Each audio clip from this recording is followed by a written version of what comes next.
De volta com o nosso Povo na TV, agora meio-dia e 57. Obrigado pela sua companhia nesta quarta-feira. Chegou o momento de falarmos sobre política, já aqui conosco o jornalista Luiz Armando Costa, para a gente falar sobre as últimas novidades da política tocantinense. Eu começo perguntando, dando boa tarde para o Luiz, e perguntando sobre essa nota que nós recebemos aqui no e-mail da produção do Povo na TV. Ontem foi enviada pela assessoria de imprensa dele, o Ronaldo Dimas, que agora passa a integrar o time de secretários do Laurez Moreira, governador em exercício, sai do município e agora na área que ele domina muito bem, que é o planejamento do Estado.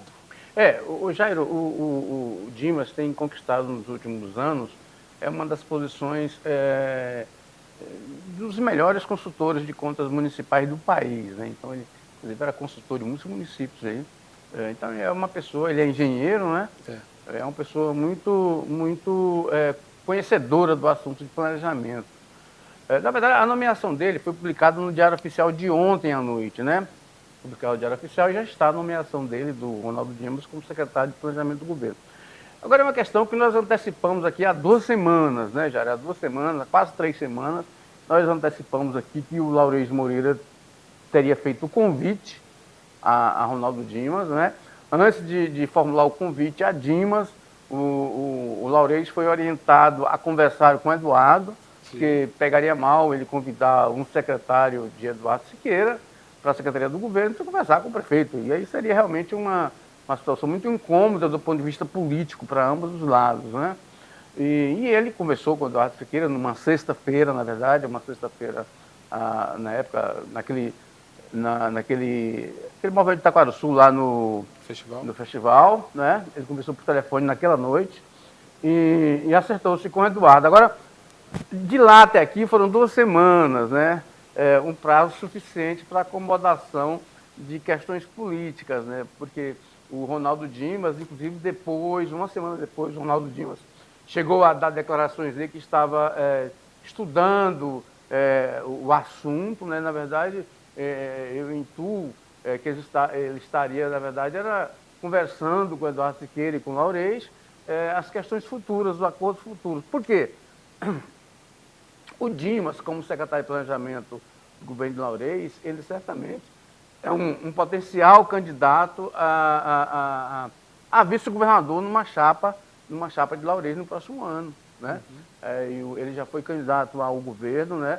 Ali disputou com o Vanderlei Barbosa, a votação foi muito boa, apesar de Vanderlei Barbosa ter ganho a eleição. Então ele tem um ativo político no Estado, uma expertise como planejador, né? Que ele fez 2 mandatos ali em Araguaína e mudou realmente a cidade. E fez ainda o seu sucessor, que é o Wagner Rodrigues, que era secretário dele. Então não é indiscutível o potencial político de Ronaldo Dimas. E Ronaldo Dimas do governo, evidentemente que ele não seria um potencial deixado de lado ali na Secretaria de Planejamento, uma questão apenas técnica, né? Então eu intuo que essa discussão que correu durante essas 2 semanas foi justamente para encaixar essa questão, porque o Dimas pode ser um potencial candidato a vice na chapa de reeleição de Laurez em 2026, no caso de Laurez continuar no governo, né, e de Laurez querer disputar a reeleição. Então ele é um grande candidato a vice aí de Laurez. E se ele for vice de Laurez, e Laurez ganhar a eleição, 4 anos depois, em 2030, Laurez não poderá ser mais candidato à reeleição. E aí, a Laurez renunciaria para disputar o Senado ou alguma coisa, e o vice, o Ronaldo Dimas, disputaria essa eleição no cargo, né, em 2030, né? E aí, em 2030 para 2034, seriam 4 anos que Laurez e o Dimas teria que abdicar de disputar em 2034. Por quê? Porque em 2034, o prefeito de Palmas, Eduardo Siqueira, já disse que quer ser candidato ao governo após os 2 mandatos, potenciais 2 mandatos dele, que terminaria aí em 2032. Então, ele ficaria 2 anos para construir essa candidatura em 2034, quando, se Ronaldo Dimas fosse eleito, teria direito à reeleição. E aí, nessa negociação com Eduardo Siqueira e Ronaldo Dimas Laurez agora, poderia ter passado essa situação de 2034, quando aí Ronaldo Dimas teria que abdicar da disputa à reeleição para que Eduardo Siqueira fosse o candidato do Podemos, né, que é o mesmo partido de Dimas, ao governo. Então, essa questão ela pode ter sido amarrada nessas 2 semanas entre o convite de Laurez a Dimas e a publicação ontem à noite no Diário Oficial da nomeação de Dimas como secretário do Planejamento. Então, isso aí significa que a gente tem agora o PSD, né, de Laurez, Irajá, Cátia Abreu, com o Podemos de Eduardo Siqueira, Ronaldo Dimas, né, e também com o apoio de Wagner de Araguaína, que disse essa semana que vai apoiar o Irajá Abreu para o Senado, contrariamente à chapa da Dorinha Seabra, que é a presidente regional do seu partido, União Brasil. Então, o que está formando é o seguinte, o Laurez está conseguindo formar um grupo muito forte, um grupo hegemônico e com matriz siqueirista, ou seja, do siqueirismo, né? Um siqueirismo que o Wanderlei Barbosa preferiu omitir durante esses mandatos dele, ou seja, o Wanderlei Barbosa tentava fazer uma espécie de barbosismo, né? Ou seja, ele era refratário ao siqueirismo, talvez por as questões pessoais lá do início da capital, quando a família dele diz ter sido perseguida por Siqueira Campos e Eduardo Siqueira. Então, só que o Wanderlei, ele pecou muito nessa questão, porque ele não dividiu a sua popularidade. Ele é um político bastante popular, as pesquisas estão aí, mas ele não dividiu esse ativo com o grupo que ele dominava, ou seja, o Wanderlei tinha uma maioria na Assembleia Legislativa, mas essa maioria, só no primeiro problema dele aí, judicial, a maioria parece que está se diluindo, ninguém anda defendendo o Wanderlei Barbosa, porque ele preferiu, durante o seu governo, como estava no bem bom, como diz aqui no Tocantins, não dividir esse patrimônio político, não agregar, não conversar com essas pessoas. Então, assim, essa questão está muito, muito explícita nesse aspecto aí, né? Só para você ter uma ideia do Wanderlei, ontem eu estive conversando com o ex-governador Marcelo Miranda, e ele me disse que ele ficou quase 8 meses tentando uma agenda com o Wanderlei Barbosa para agradecer o apoio de Wanderlei em algumas questões, umas coisas só para agradecer a questão da relação com o MDB. E o Wanderlei simplesmente não recebeu o Marcelo Miranda. Então, assim, o mesmo governador do Estado, eu só estou ilustrando isso para dizer como que o Wanderlei Barbosa se movimentava com o poder nas mãos, ou seja, ele não fazia essa política de agregar forças políticas, ele agregava popularidade a ele. Ele é efetivamente uma pessoa muito popular, mas como não dividia essa popularidade, terminou ficando sem grupo, como está muito claro aí na falta de defesa na Assembleia Legislativa sobre essas questões de que ele é investigado. Entendi. Você me falando aí sobre Laurez Moreira, Ronaldo Dimas, e me veio aqui na mente aqui como a política assim muda bastante, né? Eu lembro que em 2022, né, o Ronaldo Dimas estava cogitando o Laurez para ser vice dele. Você lembra que eles inclusive teve umas reuniões lá em Gurupi, até participei mesmo sobre essa pretensão. E aí o Laurez foi serviço do Wanderlei Barbosa. E hoje, como é que estão as coisas, né? Eu acompanhei muito essa conversação para 2022 desde 2020. Né? Desde 2020, o senador Eduardo Gomes reunia-se com Ronaldo Dimas e com Laurez Moreira. Era o grupo que estava formado para disputar a reeleição de 2022. Sim. Então, eles conversaram, eles estavam bastante unidos, a aliança estava muito forte. Só que a questão da escolha do Dimas escanteou o Laurez Moreira, que terminou tendo que aceitar ser vice do Wanderlei Barbosa, né? Então, assim, mas a aliança entre essa conversa, esse grupo foi formado lá em 2020 com Laurez, Eduardo Gomes e Ronaldo Dimas. Mas aí teve a política assim mesmo, muda muito igual nuvem, né? Igual nuvem, né? E agora o Laurez, que sempre foi muito amigo do Dimas, né? Eles tinham uma relação muito próxima, né?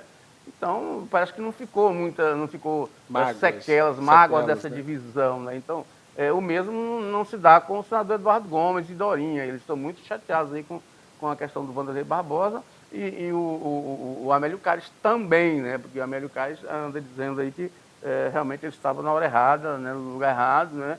E que perdeu a oportunidade, né? Então é provável que tente a reeleição na Assembleia Legislativa. Bom, vamos falar um pouquinho sobre a LDO. A gente viu aqui 7,67 bilhões de janeiro a agosto, acima da previsão orçamentária. Está aqui no blog do Luiz Armando Costa. Queria que você comentasse um pouco também. Não, na verdade é o seguinte, esses 7 bilhões e 670 milhões, na verdade é a arrecadação que o Estado registrou de janeiro a agosto desse ano de recursos ordinários. O que é recurso ordinário? Aquele recurso de receita estadual mesmo, que o governo pode fazer o que quiser, se estiver dentro do orçamento.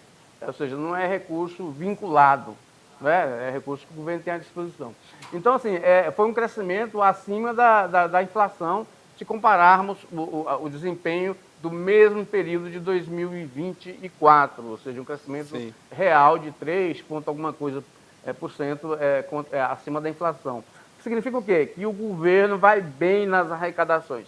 Agora, se você comparar isso com a insolvência que o governo registrou aí até de janeiro a agosto, ou seja, 362 milhões a mais de obrigações do governo superior à arrecadação de receitas, tem-se aí que o governo, neste ano, arrecadou bem e gastou mal, ou seja, gastou mais do que arrecadou em termos relativos. Então, é uma preocupação que o Laurês, que assumiu agora, deve ter, porque isso levou, claro, a capaz de ser, ou seja, nós estamos aí, o Estado, o governo está sem liquidez, tá como estava quando o Mauro Carlesse assumiu o governo. Então é uma situação muito ruim para o governo no tocante à qualidade dos gastos, porque a arrecadação, o fisco, está funcionando a todo vapor, né? Ou seja, a arrecadação crescendo acima da inflação.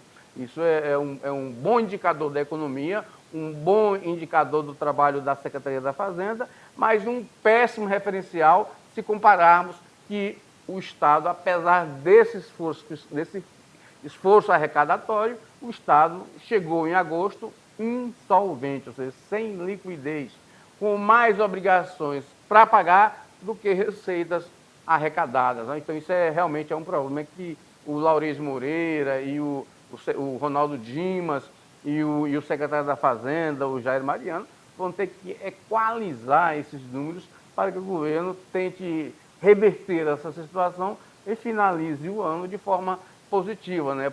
E contemple aí nesse final de ano, contemple a própria projeção do orçamento para 2026, que aí entra a LDO, né? Aí que entra a Lei de Diretrizes Orçamentárias, que o governo protocolou na segunda-feira lá na Assembleia, dentro do prazo, né? O prazo constitucional é 15 de setembro, então protocolou na segunda-feira uma lei de diretrizes orçamentárias que projeta uma lei orçamentária de 19 bilhões no próximo ano, é maior que os 17 bilhões da lei orçamentária deste ano. Ou seja, então o governo projeta um crescimento do orçamento acima da inflação.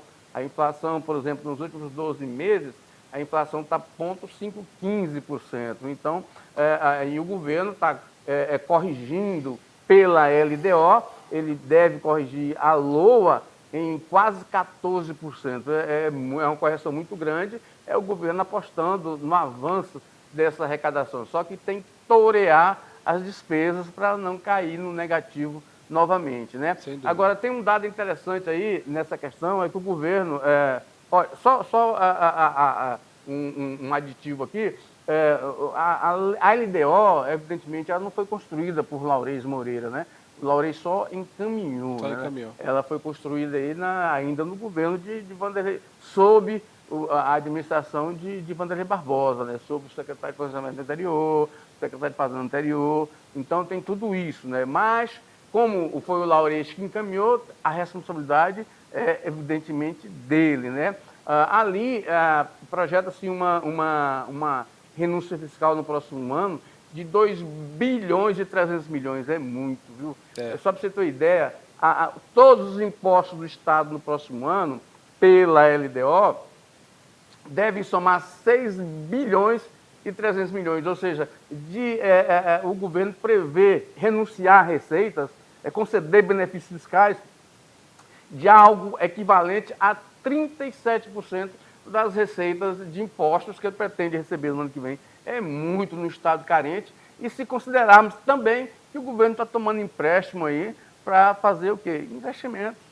Ou seja, ele está gastando muito, arrecadando muito, e ainda está tomando empréstimo, ou seja, comprometendo a poupança futura da população, porque os empréstimos você vai pagando ano a ano ali e já é debitado no repasse do fundo de participação, e quando não dá o fundo de participação, entra no valor arrecadado nas receitas. Então, é um problema aí que a classe política às vezes não enxerga, ou enxerga e faz vista grossa, mas vai seguindo. Só para você ter ideia, ontem eu tive conhecimento que o governo deve agora, nos próximos dias, autorizar despesas de 7 milhões de reais, que é um negócio de progressão aí. Então, assim, quem me falou isso foi na Secretaria da Fazenda, e isso no momento em que o Estado está com essa insolvência aí. É verdade.